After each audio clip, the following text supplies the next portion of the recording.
On this week's episode, the writer's strike continues and is delaying one of the most anticipated movies of the year. An interview with Massachusetts filmmaker Charlie Norton, a teaser trailer is out for Good Burger 2, and could the Blue Beetle become the next Zorro? I think so.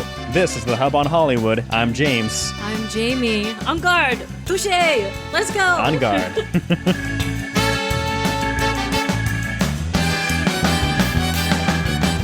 All right, welcome back to The Hub on Hollywood. Thanks so much for tuning into the podcast. Now, if you are not already, be sure to follow us on social media. We are everywhere on Facebook, Twitter, Instagram, TikTok. Not on Threads exactly, but you can still follow Jamie and myself there. But we are at Hub on Hollywood.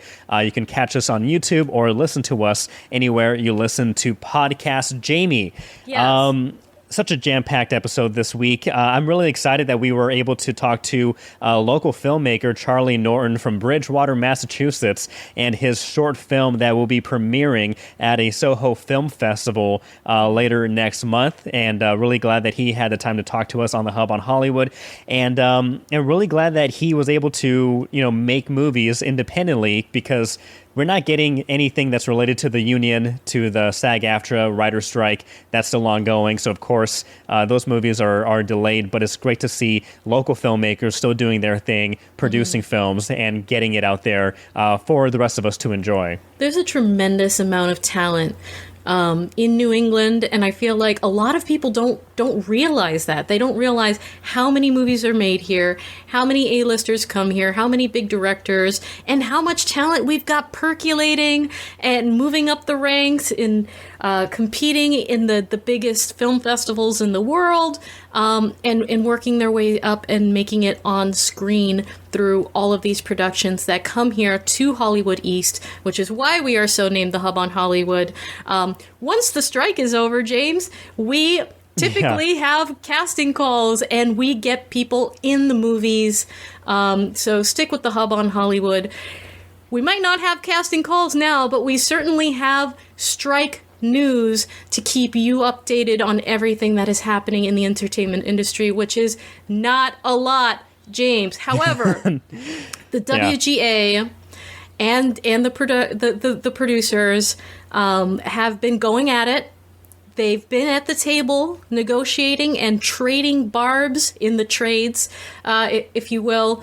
I don't know if they are really making their case, and I mean the AMPTP, the producers. I don't think that they really played a very good hand this past week in releasing the details of their counter proposal to the WGA.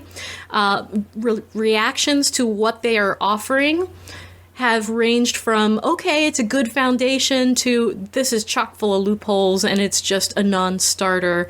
We're looking at some raises, some protections from AI, some guarantees of numbers of writers in the writer rooms, and guaranteed amount of time on certain productions. But the WGA is saying it is not nearly enough. Right, and they're calling it, like, they're saying there are too many half measures, and this is frustrating because last week we were saying that it looks like they were going back to the negotiating table in hopes of striking a deal, and no, that just fell apart over the weekend last week as well. And it's just continuing, and because of that, we just see again frustration mounting from all ends. And this story that you brought up is concerning because obviously we are dealing with people's livelihoods, and now threats are being made. What's going on with this thing? So an IATSE office closed down after a worker made a strike-related threat of some kind. This happened this past week. So the local AD office was forced to close after a threatening letter, which appears to have, or they so claim, came from an out-of-work grip. So a grip is that person on set who's putting everything together. They're hauling the equipment. They're assembling things. Yeah. They're building the lights and the ramps and the stages. You can't do anything without grips. But remember, the WGA and not only the people in the union are affected, right? It's the below the line workers. It's everybody who's on set, and there are thousands of people who work on movies. And not even on the set, but even local businesses, those catering, those doing lighting, those selling props and everything. And so the stalling in negotiations, or maybe bad faith negotiations that are continuing, is not only affecting writers, actors. It's affecting everybody else, including the grips. I know one of my best friend worked as a grip and works behind the scenes of these movies and hasn't been able to work for several months. And so it's frustrating and it's unfortunate. And, obviously threats should never be made, but this just shows the frustration, whichever side of the aisle you see yourself on, people's lives are being played with and controlled, and it's just very unfortunate that we're seeing this.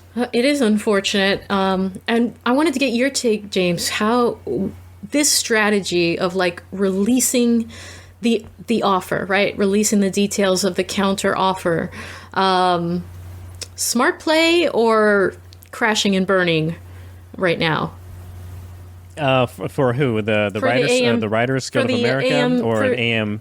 For the AMPTP, because they were not making headway with their proposals, so they just decided to publish it.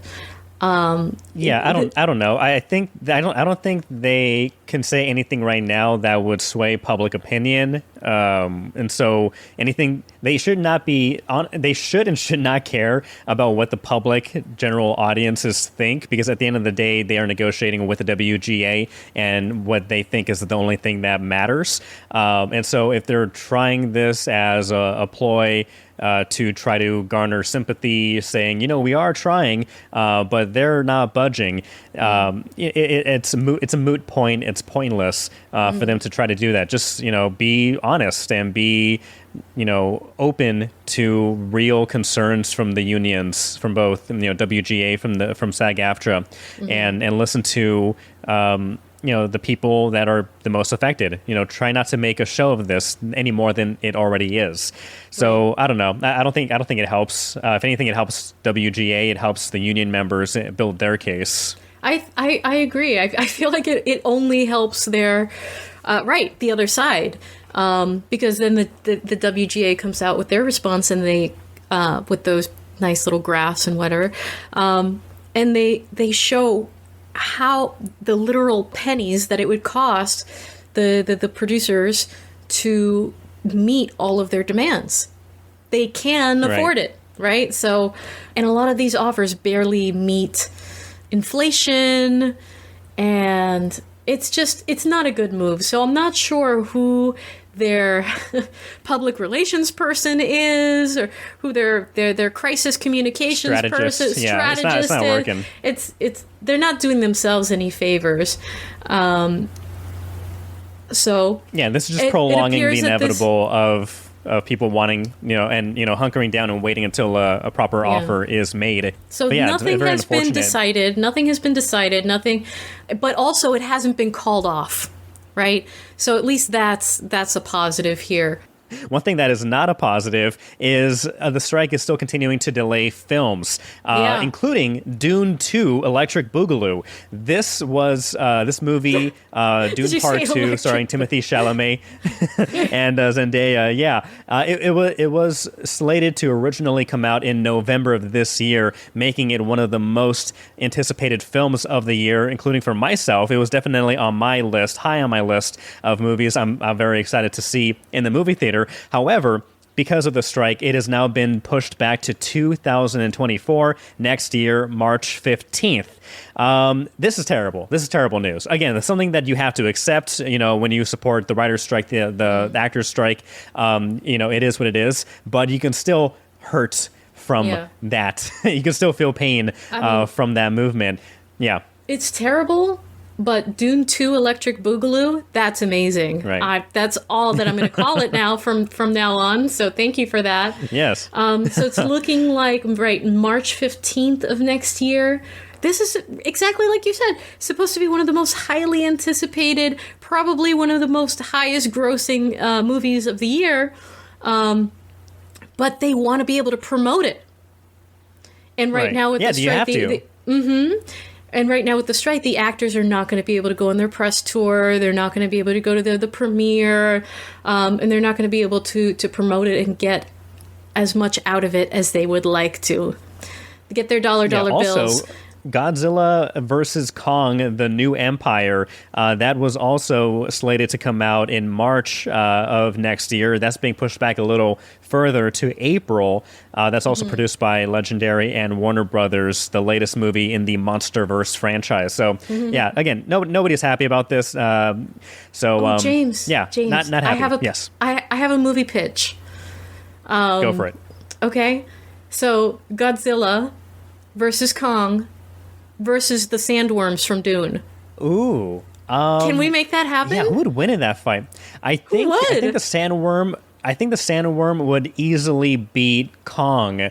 However, it would have a tougher fight against Godzilla just because of the fire breath, I think. Okay. So, but I'm down to watch that because again, the sandworm can easily, I would say, surprise Godzilla. So if he's able to catch him off guard, then I think that's a good 1v1 matchup, and Kong is just kind of like thrown out in the very beginning because you think like, oh, Kong can keep his own, but then like the sandworm comes in, like demolishes him, and then he's like, oh wow, this guy's a real challenge, a real threat. Hope Godzilla can make it out of it. That is a movie I would love to see. Ooh, but follow me here. Follow me. Okay, so the sandworm dives under the sand to escape the fire. Escape Godzilla's fire, but the fire turns the sand to glass, perhaps slowing the sandworm, right? Making it a little bit more difficult for this battle. So many possibilities there. I'm 100% in. Let's make this happen. Now is the sandworm fighting Godzilla on its own volition, or is Timothée Chalamet riding the back of it and controlling the sandworm now that's a good plot. If Timothée Chalamet is really Timothy versus Godzilla, and so but he's using the worm as like his own monster mech suit of sorts. That's a Look at us. We just pitched another movie recently. We pitched another movie recently that was gold. Hollywood needs to hire us when the strike's over. I'm telling you. Okay, Timothée Chalamet doing the worm on top of the worm while he's fighting Godzilla. I'm just saying, the ideas just keep coming. Let's make it happen. I want to see that trailer.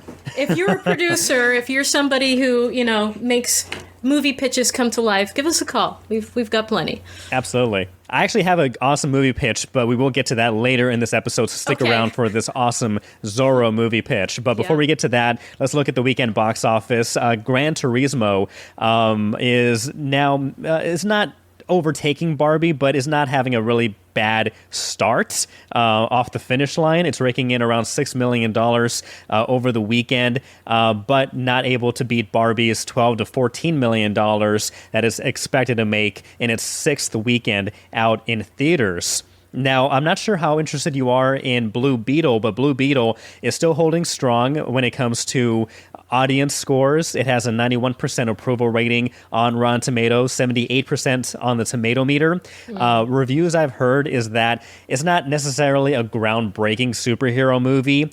We've seen this kind of story before where a young hero is thrown into this situation where he is forced to become a hero. He initially doesn't want to do it, and then he learns his powers, and eventually he accepts that he must, fight the good fight, and then he really leans into becoming a superhero.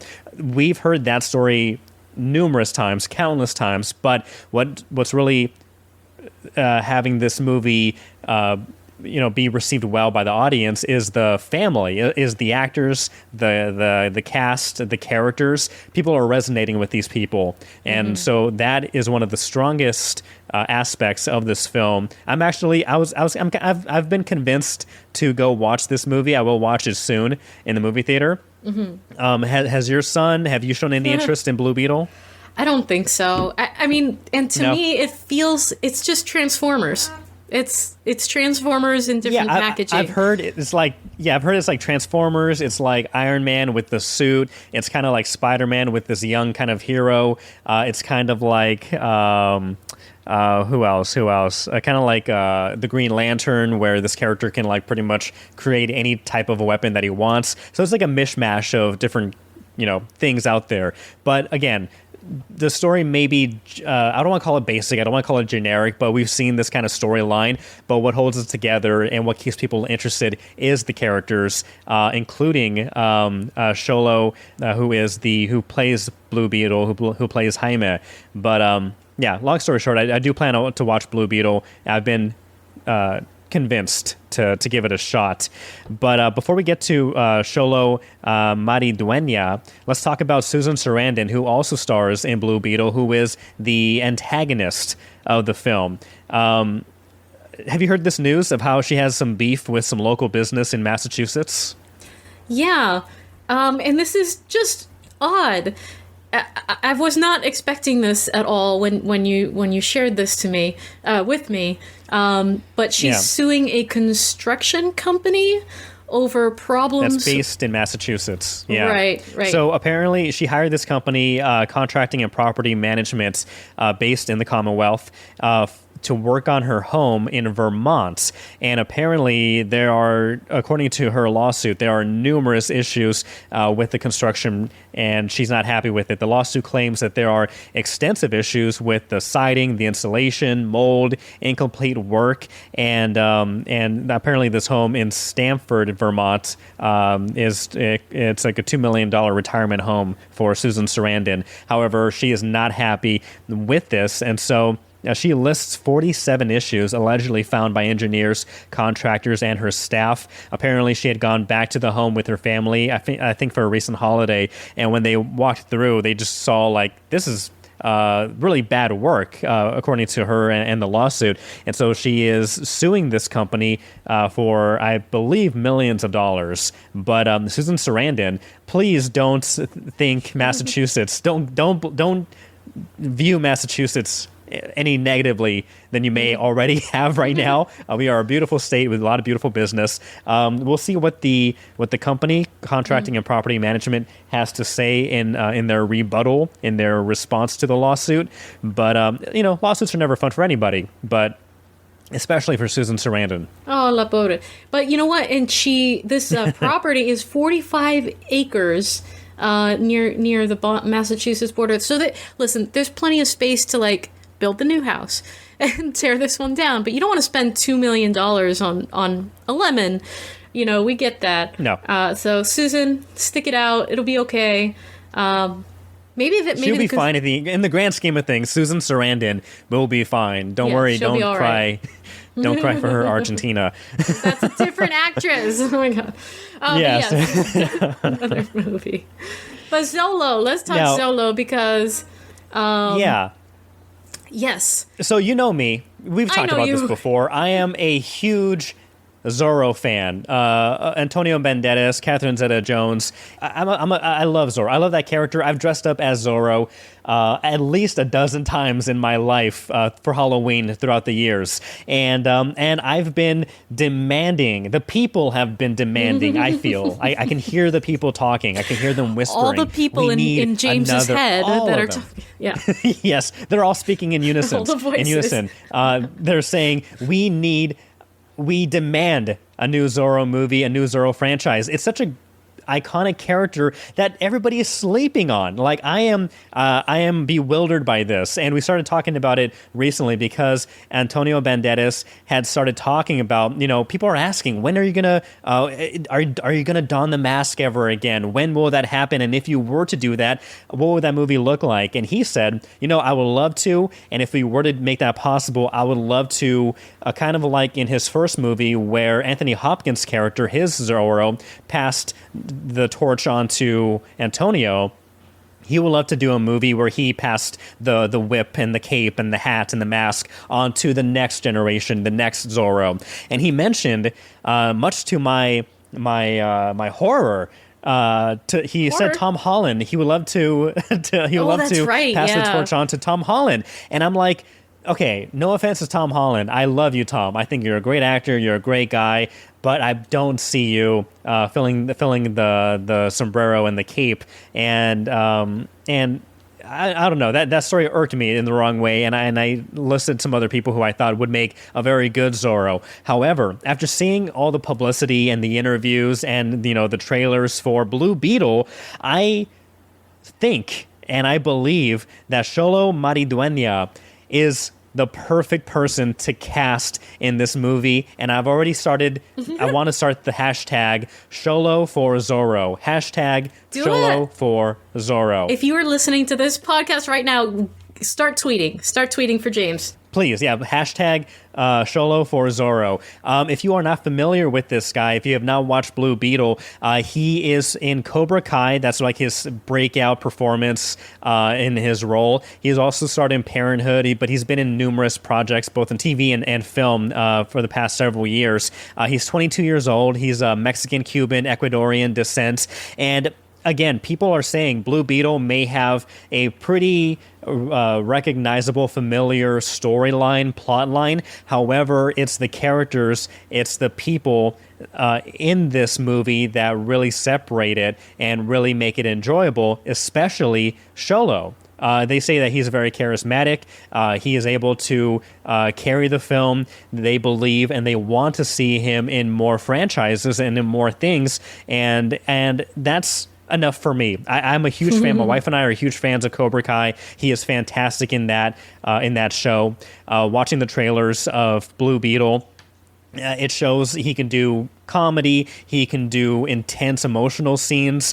I believe that he is the perfect person to take up the mantle of Zorro. So we need to get this campaign started. We need to get Antonio Banderas on board. We need to get into his ear. Xolo is actually the host of a podcast, Lone Lobos, that I started recently, that I caught on to and I started listening to. He's actually a co-host with one of his co-stars with Cobra Kai, and it's a fun podcast. So if you are listening to this, tag the Hub on Hollywood, tag Lone Lobos, tag Xolo Maridueña, and Antonio Banderas. We need to start this because I think we don't want to miss this opportunity. Again, I think, Jamie, you can tell from my enthusiasm that I believe in this.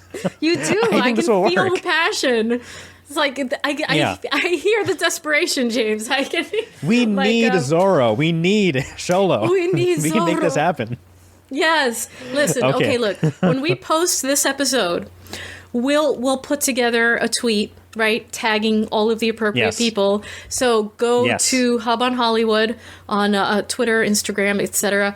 Share it. Retweet it, quote it, retweet it, etc. Like, we'll make it a thing. We'll make it a thing. Okay, look, James. I may sound crazy, but I've already made a photo of Xolo with a Zorro mask and hat. So check out our social media. I think it came out great, and so I think it's not crazy at all. I'm just very confident and committed to making sure we get another Zorro, and we get the right person to get the role. So this is hilarious. Xolo, if you see this podcast, reach out to us. We'd love to talk to you. We're gonna start this campaign. We're gonna get you to wear that mask, to get that whip, to get that sword, and to get that cape. I respect the passion. Xolo for Zorro. You gotta respect that passion. Get that out into the universe. It's going to happen. It is going to happen. Now, talking about passion, let's talk about another passionate person, not just myself, not just yourself, Jamie, but Charlie Norton. I had the chance to talk to this young filmmaker, writer, director, and producer who is from Massachusetts, from Bridgewater, Massachusetts, and has just finished this short film called The Lost Weekend that is based and filmed on Cape Cod. And so I was able to talk to Charlie, talk about his project, talk about his future hopes and dreams, and then what it's like working in Massachusetts and shooting and filming in Massachusetts and what he has in store for us in the future. Well, without further ado, here is Charlie Norton. All right. Charlie Norton is a writer, director, and producer, currently based in New York. However, he is originally from Bridgewater, Massachusetts. Most recently, he's worked on the short film called The Lost Weekend that takes place here on Cape Cod. Charlie, thank you so much for joining us on The Hub on Hollywood. Yeah, thank you for having me on board. I'm super excited. Yeah, so as I mentioned just before, that I started watching the short film, and already it looks beautiful, filmed right on Cape Cod. But before we start talking about the film, let me ask you, how did you get into filmmaking? And being from Massachusetts, what was the reaction from friends and family when, they started learning that you want to go into this industry? Oh, absolutely. So I got into filmmaking when I was in high school. I went to Cardinal Spellman High School, and they had a film program, mostly for video media, showcasing our school on social media, posting videos, like doing a lot of videography content. I was also interested in it earlier, but I didn't really fully dive into it until I reached about age 15, where I took a couple screenplay classes and then fully bought my first camera, and it just went from there, just making videos, making short films. Just to say that I'm doing it and, being a filmmaker, label myself as a director and hopefully getting noticed. And then I started submitting some of those works to film festivals in high school. One of them being the All-American High School Film Festival in 2019 for one of my shorts just before I started college. And I just recently graduated from Hofstra University in Hempstead, New York. So I was living in New York for about 4 years and was also pursuing my craft during the pandemic, pre-pandemic, and now currently post-pandemic. And I just came off working on my last short, The Lost Weekend, which recently just won Best in Show at 26th Hofstra Student Film Festival, and is currently having its world premiere at the Soho International Film Festival in New York City.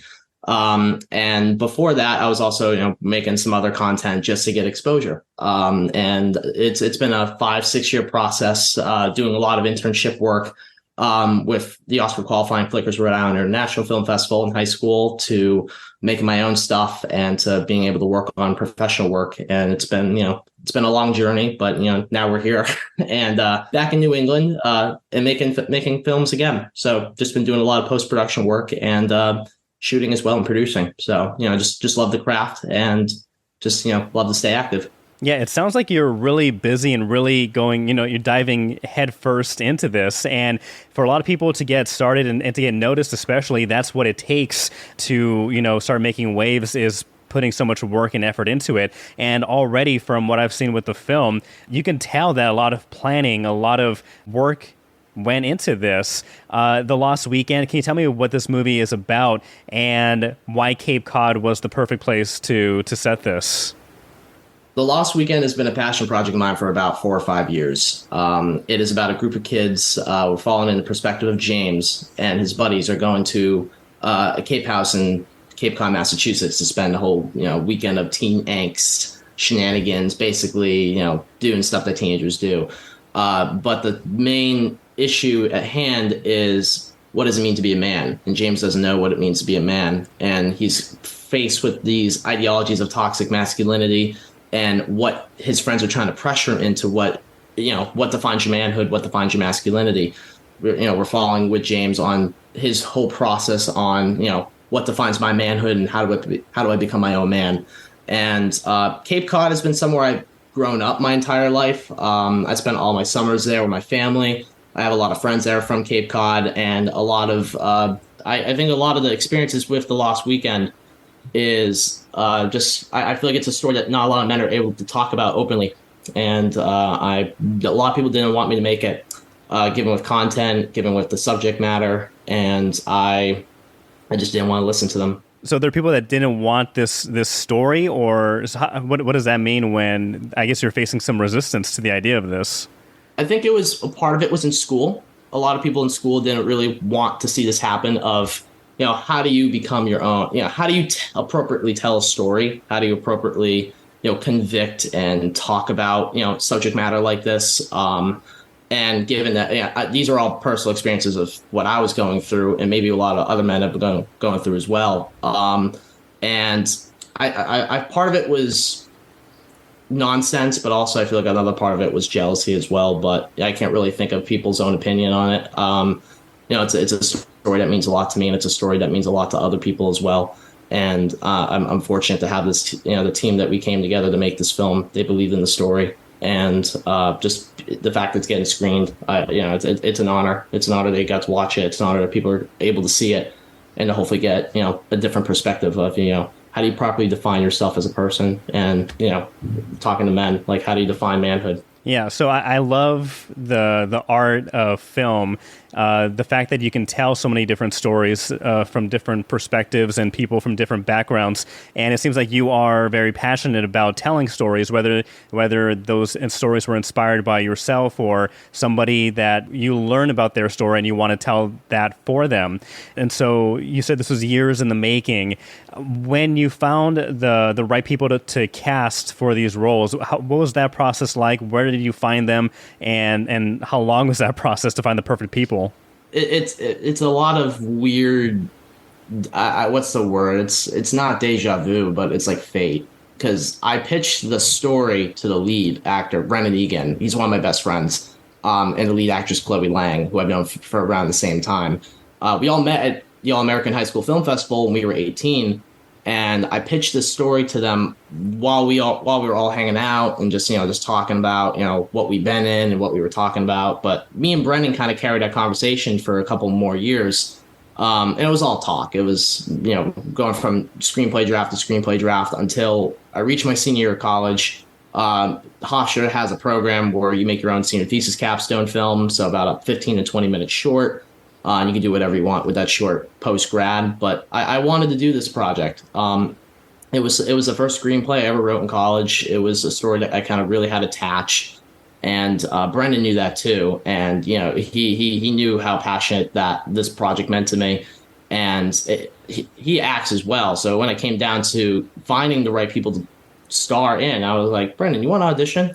And it just went from there. And I wanted to work with James, who I could trust. And given that he was one of my close friends, I feel like I could trust him and give him the direction he needed.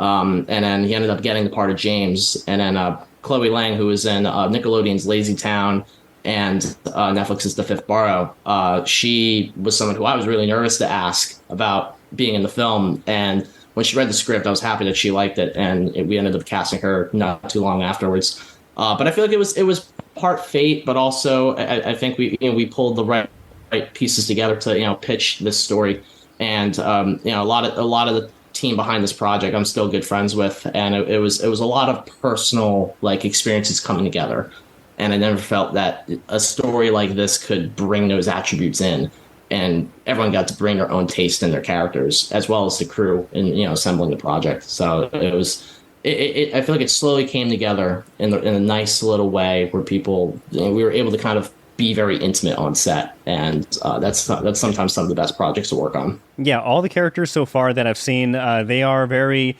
relatable. I feel like I've known each of these people through high school or in college at some point, or run into each of these character types. And the person who plays James Brennan, you immediately sympathize and connect with him. So I think Brennan does a really great job as the lead role. It's not easy for any film for the lead actor to put that on their shoulders, but already he does a fantastic job. When it came to the production, how long was the shooting from day one to the final take?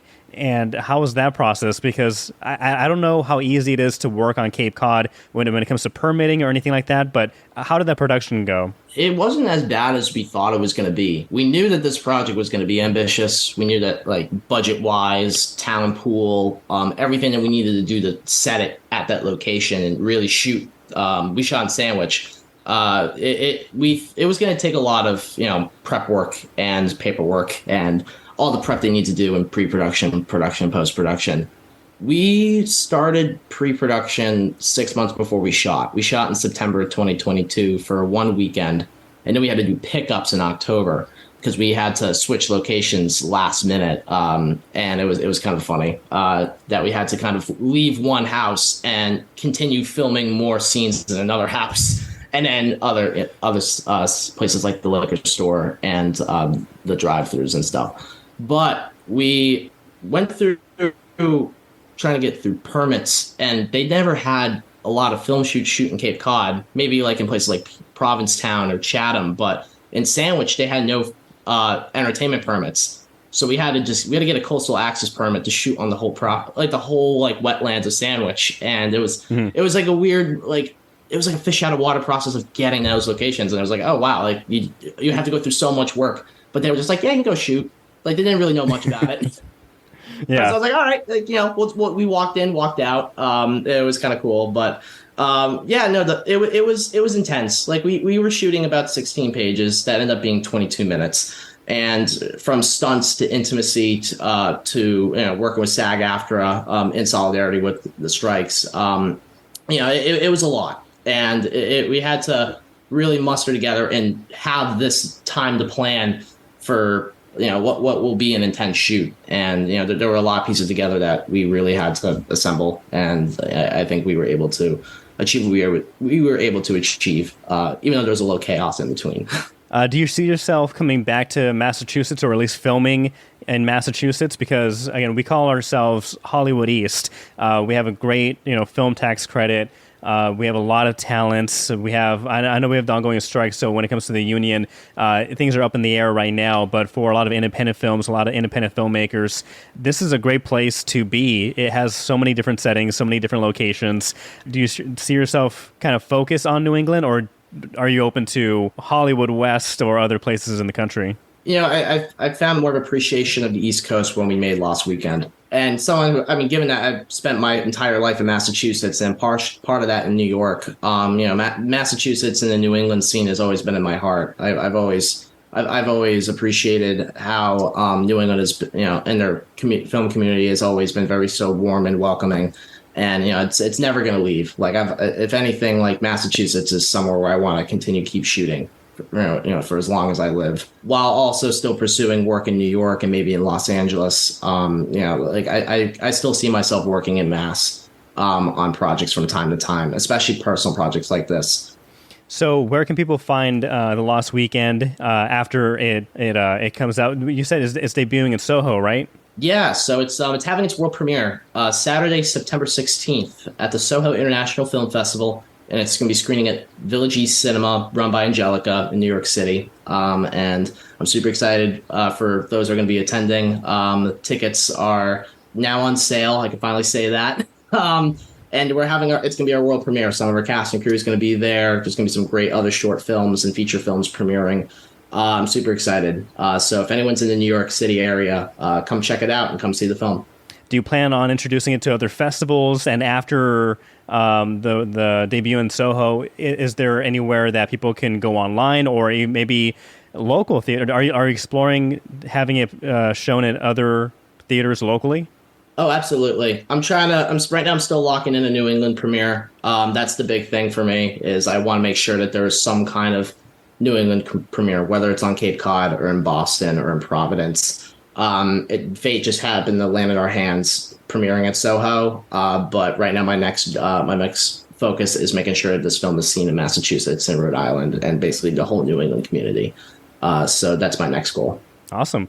Charlie, where can people follow you to keep track of your career? Oh, absolutely. You guys, I have an Instagram, so you guys can follow me on _ Charlie Norton. That's where I post a lot of my content. I also have my website, Flying Card Productions, www.flyingcardproductions.com. And for anyone who wants to follow more on The Lost Weekend, you could follow The Lost Weekend Film on Instagram. And we'll be regularly be posting updates throughout the rest of 2023 and hopefully beyond. Love it. Love it. Excellent. Well, Charlie, thank you so much for joining us on the Hub on Hollywood. We are looking forward to the premiere in Soho. We wish you the best of luck, and we can't wait till more people on a wider scale get to see it as well. Absolutely. Thank you so much for having me on board. And I look forward to seeing you guys very soon. Thank you so much, Charlie, for being with us here on the Hub on Hollywood. If you are a local filmmaker, actor, director, lighting guy, costume guy, stunt guys. We want to hear from stunt guys. Yes. If you are involved in the booming Hollywood industry here in New England, we want to hear from you, feature you and your work on the Hub on Hollywood. Spread the word. Come join in on the fun. Speaking of fun, James, Good Burger 2. Filmed in Rhode Island. Fun in the bun. You're on fire today. Trademark. Oh my goodness. And the bun car, like the hamburger. Yes. Look at it. We're just making millions off of this episode, honestly. Like, the ideas are just fire today. Fun Hire in the us. bun. Hire us. Seriously, I need a job. Okay, Good Burger 2. The first teaser trailer is out from Paramount Plus. We're going to give this a quick watch. And did you watch the original Good Burger? I did watch it growing up. I was a fan of Keenan and Kel growing up, of all of that, yeah. and Good Burger. Watched the movie as well, of course, produced by Nickelodeon. This one is also produced by Nickelodeon. This one filmed, however, not in California, not in New York, not in Florida, not in Utah, randomly. Filmed in Rhode Island. That's right. Right here in New England. Home of so many films, and this one a cult classic. Cannot wait to see Keenan and Kel back as their original characters. So without further ado, let's give this quick first teaser trailer, first look at Good Burger 2. A looky-doo. In 3, 2, 1. Oh, hey, Dax! We got a Good Burger You mobile. almost car burgered me to death. The new adventures of Ed and Dex starts Keenan running now. over Kel. The classic combo is back in a new movie. Good Burger, can we take your order? Can we take your order? They're all dudes, yeah. I think so. Oh yeah, that's water. None for me, thanks. Lovely. So you've got that. Okay, let's rewind this a little bit. Yeah. Yeah, So you've got we that- have. We open up with Cal. It's Keenan and Cal, the actors, but I forgot their names, but of the characters. But we have Cal driving a Good Burger car, and he literally runs into Keenan, who flips over and lands miraculously in the passenger seat. It looks like from the initial viewing, I think it looks like Cal's character may have just continued working at Good Burger for like the past 20 years, and Keenan is kind of being brought back into the mix to maybe try to help, maybe revive the burger chain. This is just a theory. Yeah. And then, so yeah. It looks like Keenan never really left Good Burger because that's his home. That's where he that's his heart and soul. Which is just wonderful. So I think I'm on board with that. I think that maybe they have to save the Good Burger and he has to bring Kel back in. But we got some of that classic sort of slapsticky, silly comedy, the gags and some of the original jokes, and I think they both look great for how as like long they as haven't it's been. aged. Well, especially Keenan hasn't aged, but it's funny because they're in the frame where they're saying "Welcome to Good Burger, home of the Good Burger. Can I take your order?" We actually see someone who looks very similar to Cal in the background, also with dreadlocks. So maybe that's his son. So maybe Cal is running this Good Burger. Hopefully, after 20 years, he's manager at least, and he's running this place, and he has his son working for him. And then Keenan is donning the uniform again, and. So this is coming out. When is this coming out? On Paramount Plus on, what does it say? Streaming this fall. Perfect. And so are you guys excited to see Good Burger 2? Let us know in the comments. Very, very, very fun one to film. And we brought the casting calls to you right here on the Hub on Hollywood. And again, once Hollywood gets their act together, we will continue to bring you those casting calls in every episode and get you in the next Good Burger 3. How about that? That sounds good. It's funny reading some of the first comments under this trailer. Someone says, honestly, don't care if this flops or not. I loved the first movie as a kid, and I'll definitely watch this for Keenan and Kel. Someone says, Keenan and Kel together again, it makes me feel like a kid again. And if you are a 90s kid, as we are, Good Burger is a comedy classic. It's still hilarious rewatching it today. 25 years. We'll check it out. 25 years. Can you believe it's been 25 years? Yeah, I'm walking with a cane now. Yeah, I feel it. That's crazy. That's insane. It is insane. Oh, and last thing. I think that this movie, it looks all that. It looks all that. It does look like all that. You know what else is all that, James? What is all that? What else is all that? Something that I've watched this week, and maybe I'm late on this party, but Cocaine Bear. This one I was actually looking forward to watch, but never got around to it. Yeah, it is now available on streaming services, right? It's on Amazon Prime. It's on Prime Plus. So my husband and I, we got a chance to, the kids were sleeping over at their grandparents' house, and we got a chance to watch Cocaine Bear. And it is just as ridiculous as it sounds in the best possible way with this great cast. We've got Ray Liotta, one of his final performances. Ray Liotta in Cocaine Bear, and they dedicate. What a way to go out! I know, it really is. And no, does he survive? No, he doesn't. Spoiler alerts. But still, spoiler alert. Ray Liotta going out in style in Cocaine Bear. They do dedicate the film to him. There's a nice little dedication at the end. Kerry Russell, who I believe this was her brainchild. Jesse Tyler Ferguson of Modern Family. Alden, I've never been able to say his name. Ehrenreich of Solo. Oh, yeah, Han Solo. Han Solo from Solo. This is the first thing that I've seen him in since Solo. He's also in Oppenheimer. He does very good in Oppenheimer. Okay. See, I didn't actually go see Oppenheimer, but that's fantastic. We love him. So very handsome. O'Shea Jackson Jr., Ice Cube, right? Yes, Ice Cube's son. Ice Cube's son. And Christoph Hidjuv from Game of Thrones, the one who really loved the big ladies. He was really trying to get with Brienne of Tarth. He's wonderful. I love him and everything that he is in, including Cocaine Bear. Very loosely based on a true story. Extremely loosely based on a true story about these smugglers in 1985 who dropped a bunch of cocaine into the northern Georgia woods, and ultimately there was a bear that did consume it. In real life, the bear just died. In this film, as many people might if they snorted a whole bag of cocaine. Right. In the film, it goes on a murderous, drug-fueled rampage across the Georgia woods, fighting an eccentric gathering of cops, criminals, tourists, teenagers, moms, in this Georgia forest.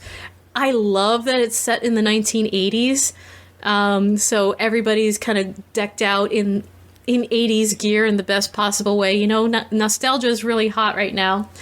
And it's so gory, so ridiculous, so campy, right? In just the best possible way. Now, I've seen movies that sort of do this, and they were funny, but like the acting was really, really terrible. I feel like the acting was really good in this for what it is and for the campiness of it. And how could it not be with such like great they know actors what kind of movie attached they're to in. it? They know what they're in. Exactly. They know what kind of movie they're in, and they commit and they go hard. So that just made it even more entertaining. So if you haven't seen this already, I highly recommend. It's just ridiculous gore and comedy. Cocaine Bear, so titled The True Story, which it is not, streaming on Amazon Prime and a number of other services right now. I think the only real true story, a true part of this story was the cocaine drop, right? And what happened to the drug dealers, but the rest is just delightful. Excellent. Well, I'm still looking forward to watching it, so I will probably very well watch it soon. Cocaine Bear, let us know what you think about it. Again, leave your comments, your questions, your interview requests for us. If you are an actor, if you're a filmmaker, if you're a producer here in New England, reach out to us at Hub on Hollywood. We would love to talk to you. Be sure to follow us at Hub on Hollywood. Also, be sure to get the hashtag Xolo for Zorro trending. Tag everybody involved. Tag Antonio Banderas. Tag Xolo. Tag Xolo's podcast, Lone Lobos. Everybody, we need to get this going. I believe in this. We need a Zorro. The people demand a Zorro. Yes. So all the people in James's head and out in the world. All the people in my head. They're demanding. So let's help them out, everybody, and we'll get Please Xolo help me for out. Xolo We need this. cooking. And we are cooking with fire here on the Hub on Hollywood. Thank you for joining us this week. And if you, again, reach out to us if you want to join in on the conversation. Pitch your movie ideas and all of that jazz. So until next week, I'm Jamie. I'm James. We'll see ya. Bye.